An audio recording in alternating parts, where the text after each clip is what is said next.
Bharat Gaurav train ಅಂತೇಳಿ ಇದು central government scheme. ಇದು ಬರೀ ಟೂರಿಸಂಗೋಸ್ಕರ ಮಾತ್ರ ಬಿಟ್ಟಿರೋ ಟ್ರೈನ್ ಇದು.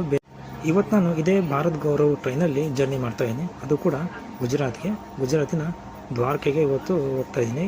ಕೇವಲ ಟ್ರೈನ್ ಟಿಕೆಟ್ ಬಂದ್ಬಿಟ್ಟು 15,000, ಟೋಟಲ್ ಬಂದ್ಬಿಟ್ಟು 30,000 ಆಗುತ್ತೆ. ಬಟ್ ಗೌರ್ಮೆಂಟಿಂದ ಕಮಿಷನಿಂದ 0.5% ಕಟ್ ಆಗಿದೆ. 15,000 train charge, including hotel, travel, room stay ಕೂಡ ಎಲ್ಲ ಇನ್ಕ್ಲೂಡ್ ಆಗಿ ಬಂದಿದೆ.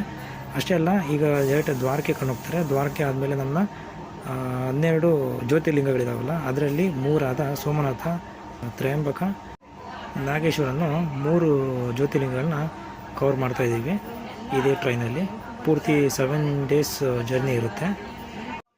ಟ್ರೈನ್ ಒಳಗಡೆ ಹೇಗಿರುತ್ತೆ ಅಂತ ತೋರಿಸ್ತೀನಿ ಬನ್ನಿ. ನೋಡಿ, ಎಲ್ಲ ಫುಲ್ ಡೆಕೋರೇಷನ್ ಮಾಡಿಬಿಟ್ಟಿದ್ದಾರೆ. ಪೂರ್ತಿ ಎ ಸಿ ಸ್ಲೀಪರ್ ಕೋಚು ನೋಡಿ. ಇನ್ನು ಮುಂದೆ ಹೋದರೆ ನೋಡಿ, ಇದು ಡಾಕ್ಟರ್ ರೂಮು. ಇಲ್ಲಿ ಹಾಸ್ಪಿಟಲ್